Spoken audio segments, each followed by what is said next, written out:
nessa aula de hoje, a gente parou no custo médio ponderado de capital, aí a gente vai pular então para o custo marginal e as decisões de investimento. O custo marginal, ele sempre aparece quando eu necessito de mais recursos além do que eu já tenho. Ou seja, eu já tenho dinheiro emprestado no mercado em capital de terceiros e eu já tenho ações ordinárias sendo utilizadas pela empresa ou lucros retidos. E aí essa empresa ela precisa adquirir novos volumes de capital, ou seja, ela precisa de mais recursos. E aí, obviamente, ela vai adquirir mais recursos para quê? Para poder investir em novos projetos de investimento, ou de ampliação, ou de melhoria, ou uma necessidade interna que essa empresa tem. Então, dependendo da condição, ela vai precisar de mais recursos além dos recursos anteriores. Então, ela tinha um custo médio ponderado de capital inicialmente, como toda empresa tem. Lá em Gestão Financeira 1, vocês observaram o seguinte, a gente tem um índice de endividamento geral. Aí a gente percebe o seguinte, quanto mais endividada a empresa está, ela pode me dar dois pontos de vista, um positivo e um negativo. O ponto de vista positivo é o seguinte, quanto mais recursos de terceiros eu tenho, mais alavancada está a minha empresa. Significa dizer que eu estou tirando menos dinheiro do meu bolso como proprietário da empresa e investindo no meu negócio. E estou injetando mais dinheiro de terceiros. Aí o que é legal nisso? A lucratividade que ela der a mais, eu vou lucrar mais com esse negócio. Por que eu lucro mais? Porque eu coloquei pouco dinheiro e ela está dando muita lucratividade. Então, do pouco que eu coloquei pela lucratividade que ela dá, a minha rentabilidade ela é maior. Ou seja, eu estou usando o capital de terceiros para alavancar o meu negócio. Quando ela é negativa, só vai ser negativo esse indicador se essa empresa não está conseguindo gerar lucratividade. Então, se ela está começando a fechar em prejuízo, não consegue vender mais do que ela produz, não consegue gerar caixa com o negócio, então ela vai ter o quê? O empréstimo para pagar e os juros para pagar. E o capital não vai ser suficiente para isso. Então, a rentabilidade cai e fica mais perigoso para a empresa porque ela tem contas a pagar e não vai conseguir arcar com isso. Então, provavelmente a liquidez dela diminui, né? O indicador, né, do índice de cobertura dos juros vai diminuir também, as margens todas de rentabilidade, lucratividade, a margem bruta vão cair também, e aí vai cair lucro, vai cair tudo nessa empresa. E aí ela começa a entrar em cenário, né, de falência ou dificuldade econômica financeira. Quer dizer, eu vou ter que me desfazer dos bens para poder arcar com os prejuízos que eu tenho a curto prazo. Então, existem sempre dois pontos com relação à alavancagem, né? E aí a gente observa o seguinte, mas ela sempre vai ter algum recurso de fora investido na empresa, sempre vai ter capital de terceiros e capital próprio envolvido nesse negócio dela. Então, o que acontece? Ela sempre vai precisar pegar novos recursos. Então, as empresas que estão no mercado, na maioria das vezes, elas têm sempre um financiamento. Eu mostrei para vocês também o seguinte, lá em Financeira 1, que quando ela tem compras de novos equipamentos e ela tem as depreciações, então na DRE a gente vai ter lá nas despesas operacionais a depreciação dos equipamentos, que vai reduzir o quê? O volume de lucratividade da empresa. E sempre que ela tem empréstimos e financiamentos, ela vai ter juros. E juros vão ser colocados em despesas financeiras. Quer dizer, ela vai estar ainda antes dos impostos. Só que presta atenção, a despesa financeira ela vai ser fixa e menor, normalmente quando você pega um empréstimo, e a depreciação não há saída de caixa. Mas contabilmente falando, você reduz isso do montante que você tem antes de pagar o imposto de renda. Ou seja, você tem um benefício fiscal através dessa operação de financiamento que você faz. Então, quer dizer, você consegue aumentar a lucratividade necessariamente não desembolsando com a depreciação. E aí, normalmente, o que você paga é menos do que você pagaria pegando o capital próprio, porque você bota as despesas financeiras antes de apurar o imposto de renda para a empresa. Né? Lembrando que o capital próprio, você chega no lucro líquido e só vai pagar em dividendos lá embaixo depois do lucro líquido. Ou seja, se eu uso o recurso próprio, eu pago imposto a mais no final do ano para o governo. Então, é interessante sempre a gente renovar, melhorar e investir nos projetos que dão maior rentabilidade. Como a gente percebeu aqui no início, quando a gente fala de custo de capital, a gente pode perceber o seguinte: quando a gente faz a mescla dos recursos, a gente pode alavancar maior a quantidade de recursos que a gente precisa, a gente alavanca mais, e aí a gente consegue investir em outros projetos que às vezes dão mais rentabilidade com um custo um pouco maior se eu fosse utilizar apenas um recurso limitado de uma fonte só. Então eu posso investir em vários outros projetos. E a ideia no final das contas aqui é que você tenha recurso financeiro suficiente para investir no máximo de projetos que você tenha. Por quê? Enquanto os seus projetos eles derem retornos maiores do que os seus custos, aí vale a pena você entrar nesses projetos de um a um e aí tirar a maior lucratividade na empresa. Quando esses projetos derem retorno que é a ti menor do que o custo de capital da empresa, quer dizer, o meu custo de capital ele vai ser maior do que o retorno do projeto, aí inviabiliza aquele projeto, então eu não pego novos recursos para não ficar mais oneroso para a empresa. Então essa é a ideia. E aí a gente vai pegar daqui para frente nas decisões de investimento exatamente quais os projetos que são mais interessantes de se investir, fazer a escala de oportunidades de investimento, e a gente vai calcular o custo marginal em cima de todos os custos médios ponderados de capital. Então, toda vez que eu for pegar novos recursos no mercado, o meu custo médio ponderado de capital ele vai aumentar. E aí eu vou fazer o quê? Eu vou fazer a escala dos custos médios ponderados de capital, que vai ser exatamente o custo marginal ponderado de capital. É uma escala que, na medida que eu pego mais dinheiro, eu aumento mais o custo de capital. Até o momento em que a minha escala de oportunidades de investimento ela vai falar para mim assim: não pegue esses projetos porque você vai ter prejuízo nos investimentos aqui dentro. Então, como é que a gente faz isso?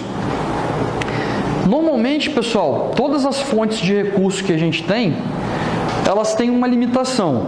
Então, se eu uso capital de terceiros, por exemplo, o primeiro custo médio ponderado de capital que eu tenho, ele já vai me falar o quanto eu estou usando e qual é o custo desse capital. E ele já está me dando ali o valor que eu estou utilizando agora. E aí eu preciso calcular qual é o valor a mais na limitação que eu já tenho, que eu consigo alavancar, né, aumentando com relação à estrutura e à proporção de capital que eu tenho. Isso quem vai me dar é o ponto de quebra ou ponto de ruptura. Então a gente vai determinar o ponto de quebra ou ponto de ruptura. Nessa determinação, eu vou ver qual é a possibilidade de pegar mais recursos do que eu já tenho atualmente. E aí o que eu vou fazer no ponto de quebra e no ponto de ruptura? Eu vou pegar o valor que eu já tenho, o volume financeiro da fonte que eu quero aumentar o recurso que atualmente eu estou usando, e eu vou dividir esse valor pelo peso que eu já estou utilizando na fonte. Então, por exemplo, né, a gente vai ter aqui para frente o exemplo que ele está passando. Vamos supor que no exemplo que temos utilizado, a empresa ela tenha 2 milhões de lucros retidos disponíveis. A serem esgotados esses recursos, ela deve emitir novas ações ordinárias, né? Uma fonte mais cara. Além disso, acredita que pode obter mais 1 milhão de capital de terceiros barato, ao custo de 7% após o imposto de renda. Percebam o seguinte, que no exemplo anterior, né, o custo que ela tinha era de 5,67% após o imposto de renda com capital de terceiros. E aí ele está falando o seguinte: eu posso adquirir mais 1 milhão com capital de terceiros. Só que ele está falando para mim o seguinte, você não precisa calcular de novo esse custo. Eu estou te dando que esse custo é de 7% depois do imposto de renda. Perceba que o custo já é maior do que o exemplo anterior. O que era 5,67, agora está sendo cobrado 7% após o imposto. Ficou mais caro.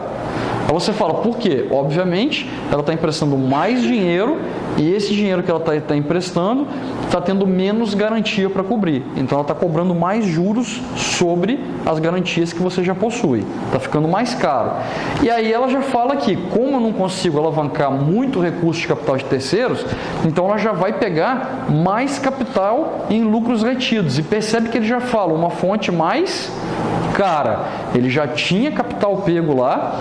O que a gente tinha anteriormente nessa fonte era 15,8%, que era capital próprio em ações ordinárias, e ele está falando assim, eu vou usar agora os lucros retidos, e aí ele é uma fonte mais cara, e ele vai ser provavelmente mais caro do que os 15,8% que estão sendo cobrados anteriormente. Então, se a gente for usar o exemplo que ele está passando aqui, a gente vai calcular. Com essas informações, a empresa pode determinar os seus pontos de quebra ou ruptura, né, que ela precisa. E vai ser dessa seguinte maneira. Olha só o que ela está fazendo. No capital próprio, ele falou que ele pode pegar até 2 milhões. E aí, no capital próprio, o peso era de 50%. Então, estou pegando 2 milhões e dividindo por 50%, que é 0,5. O limite máximo que ele consegue pegar é de 4 milhões com capital de terceiros, quer dizer, com capital próprio, ações ordinárias e através dos lucros retidos. Então, até 4 milhões eu posso ir com o custo que ela tinha anterior, aqueles 13, alguma coisa. Depois desse valor, ele vai ter que determinar qual que é o custo da continuação ou acima desse valor de 4 milhões com essa fonte, ok? Ele vai mostrar isso para frente. E no capital de terceiros era 1 milhão que ele podia pegar, e aí a proporção que ele estava utilizando era 40% do capital com capital de terceiros, e aí dividindo 1 milhão por 0,4, ele pode ir ao limite de 2 milhões e 500 mil com capital de terceiro, não mais do que isso. Acima desses 2 milhões e 500 mil, ele sai daquele 5,68, 58, que era que ele deu anteriormente, e ele passa a cobrar 7%, que foi o que ele falou ali, né? Passando daquele volume, aí eu posso cobrar a partir dali 7%, né? Depois do imposto de renda. Aí ele fala assim, ó, isso significa que a empresa pode financiar investimentos até 4 milhões antes de ser obrigada a emitir novas ações e até 2,5 milhões antes de ser obrigada a captar, obter capital de terceiros mais caros. Com essas informações, a gente pode calcular um custo marginal ponderado de capital. Percebam agora aqui, essa aqui é a tabela de cálculo do custo marginal ponderado de capital após ela começar a adquirir novas fontes de financiamento. Então percebam, inicialmente eu tenho aqui, ó, de 0 a 2,5 milhões. Por que 2,5 milhões? Foi aquele ponto de ruptura para eu adquirir capital de terceiros. De 0 até 2,5 milhões, o custo de capital de terceiros para mim vai ser 5,67%. Após 2 milhões e meio, o custo de capital dela passa a ser mais caro, já passa a ser um novo custo que é de 7%. Ok? E aí, não importa o quanto a mais ele vai ser sempre 7%. Dali para cima de 2,5%, 7%. Agora percebam o seguinte, o capital próprio, que ele falou, a gente pegou 2 milhões e dividiu por 0,5, que era o peso da fonte. Aí ele me deu 4 milhões. Percebam, até 4 milhões, o meu custo com aquela fonte vai ser 15,8%. Ó. Então você percebe, ó, de 0 a 2 milhões eu estou abaixo de 4. Então eu estou pagando 15,8% sobre ações ordinárias. De 2,5 a 4 milhões eu ainda estou abaixo de 4. Continuo pagando 15,8% de capital próprio, ações ordinárias. Agora, acima de 4 milhões, ele está colocando para mim, ó, que o custo vai ser de 16%. Quer dizer, ele aumenta o custo de capital acima de 4 milhões. Então, com 2 pontos de ruptura, eu vou ter 3 faixas de financiamento. Aí quais são as 3 faixas? De 0 a 2,5, porque a partir daqui o capital de terceiros aumenta. De 2,5 a 4 milhões, porque até 4 milhões o meu custo de capital de ações ordinárias ele não se altera. Acima de 4 milhões, porque acima desse valor, aí eu vou ter o aumento sobre o capital próprio, que são as ações ordinárias. Então é essa a escala que a gente tem de aumento de custo de capital. E aí eu vou calcular cada faixa o seu novo custo médio ponderado de capital. E aí como é que eu faço isso? Eu faço exatamente pelos pesos. Então, por exemplo, o capital de terceiros, o peso é 40%, preferenciais 10%, ordinárias 50%. A pergunta é, professor, por que a ação preferencial ela não se alterou em nenhum momento? Porque as empresas não podem emitir novas ações preferenciais. As que têm ações preferenciais vão levar para o resto da vida as ações preferenciais, não podem emitir novas. As que não têm ações preferenciais não podem emitir novas ações preferenciais, só ações ordinárias. Então, se tiver ação preferencial, ela vai ser sempre mantida e eu não posso aumentar a quantidade de recursos através dessa fonte, ok? E aí, pelos pesos de 40%, 10% e 50%, eu vou calcular os custos médios. Então, 40% de 5,67 vai me dar 2,268%. 10% de 9,62, 0,962. E depois 50% de 15,8, 7,9%. Somado, dão aqueles 11,13% que a gente viu que foi o primeiro custo médio ponderado de capital. Sair de 2,5 para 4 milhões, o capital de terceiros ele aumentou o seu custo. Percebo, preferenciais não, ordinárias não. Esse aumento que deu aqui, se eu pegar a proporção de 40%, ele vai para 2,8. Ele era 2,268, foi para 2,8. Somado com os outros valores, o meu custo médio ponderado de capital, ele aumentou de 11,13 para 11,662%, ok? Aumentando acima dos 4 milhões, aí quem aumenta o custo agora são as ações ordinárias. Percebam que ela saiu de 15,8 e foi para 16%. E o capital de terceiros, ele está acima de 2,5, então ele também vai ser 7%. Aumento de novo o custo médio ponderado de capital. O meu custo médio ponderado de capital vai ser agora com 2,8 de terceiros, 0,962 de preferenciais e 8%, que é 50% de 16 de ações ordinárias. Se eu somar os custos pelas fontes, pelas suas proporções, eu vou ter 11,762%. Percebam que na medida que eu vou pegando mais dinheiro emprestado e financiado, mais caro vai sendo o custo médio ponderado de capital. E aí isso vai dar para mim noção se eu consigo investir ou não nos projetos. Então, pessoal, essa aqui é a escala do custo marginal ponderado de capital.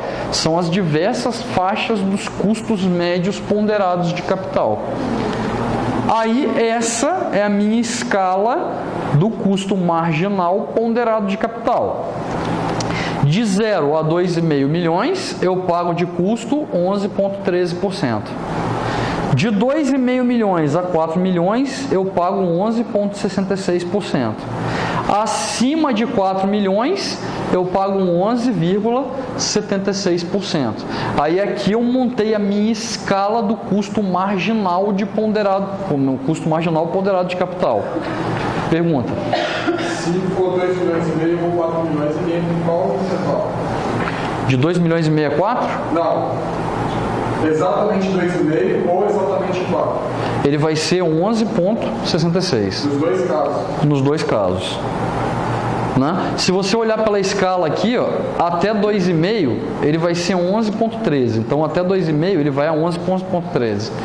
Acima de 2,5 quer dizer 2,500 0,1 centavos, 2 milhões e 500 e 1 centavo, aí a gente vai pegar 11,66. Então 2 milhões e meio é 11,13. 2 milhões e meio cravado ali, 1 centavo a mais, ele já está na nova faixa. Né? 1 centavo a mais. É como se fosse matematicamente aquela bolinha aberta e bolinha fechada. Bolinha fechada aqui, bolinha aberta aqui em cima. Mas aí há as suas imperfeições, né? Mas no entendimento assim. Aí, pessoal, as decisões de investimento. A gente entra na escala de oportunidades de investimento que a gente chama de EOI. Na escala de oportunidades de investimento. O que a gente tem aqui dentro? A gente tem projetos que são possíveis da empresa entrar e investir e a gente vai avaliar qual é a prioridade desses projetos e quais são mais interessantes para a empresa entrar. Aí, normalmente, a gente vai supor uma escala.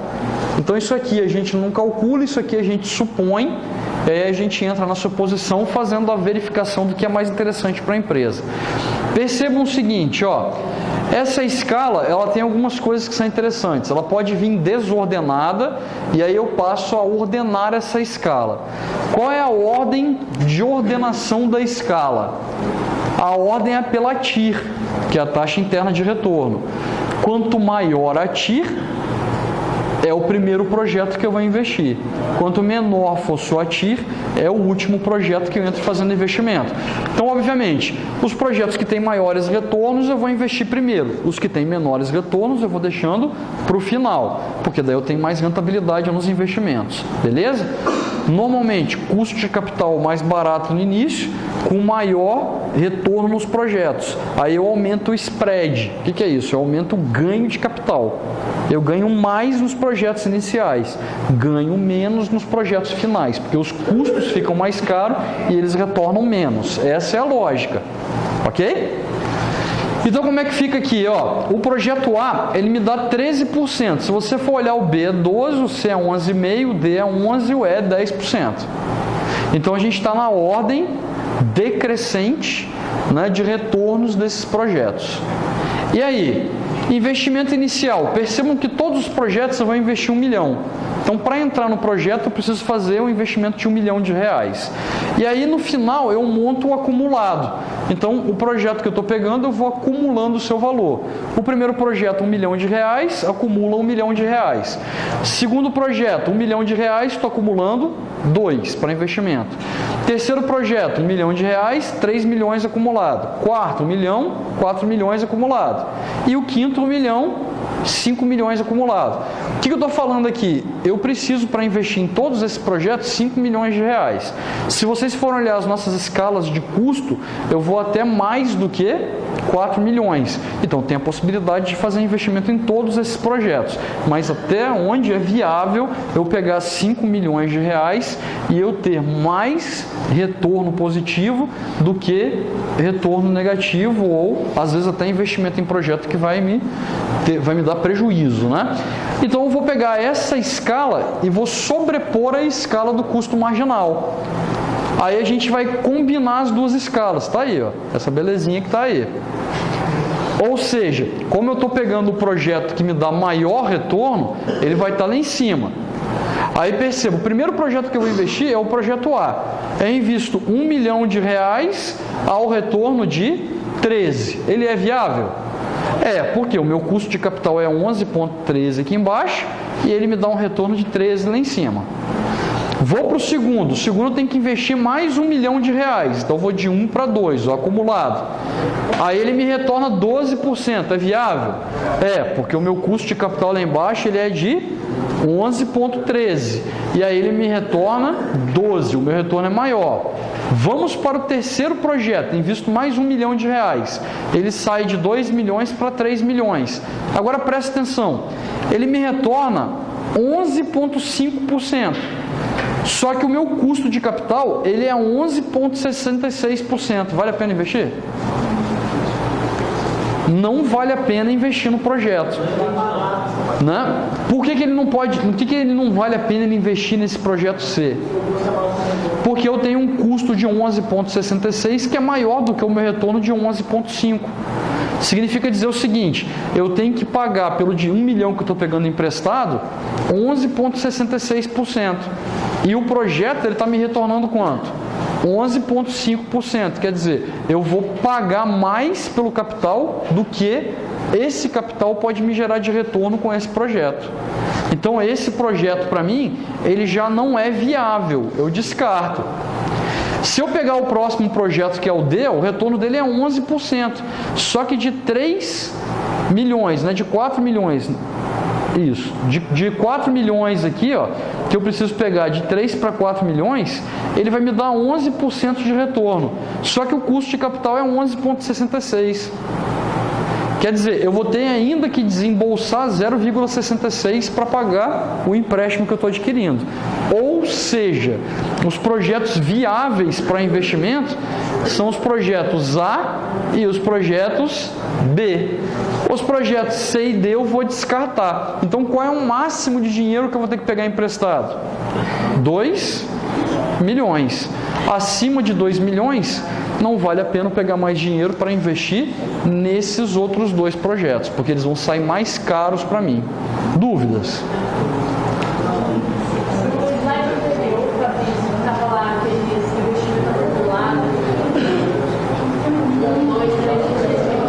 No projeto A, se eu investir 1 milhão, quanto que eu estou investindo no total? 1 milhão de reais. Se eu investir no projeto B também, para entrar nele eu tenho que investir 1 milhão. Se eu estou investindo no A, se eu for investir no B, quanto que eu vou precisar para investir nos dois? 2 milhões e vou acumulando. Beleza? Dúvidas aqui? Ok aqui? Ou não, né? Não, né?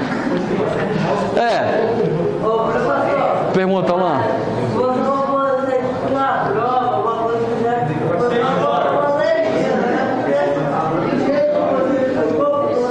Eu não boto nada, você monta o gráfico. Né? O gráfico é todo seu. Né? Pessoal, por que eu não monto nada? Vamos lá? As escalas são sempre as mesmas. Aqui em cima a TIR e o custo de capital e aqui embaixo é o volume financeiro. Então, eixo X e Y é sempre o mesmo. Agora, por que não dá para montar? Porque você vai ver quanto de dinheiro que você vai precisar e qual o custo de capital de cada uma delas. Aí quer dizer, você que tem que montar esse gráfico aqui.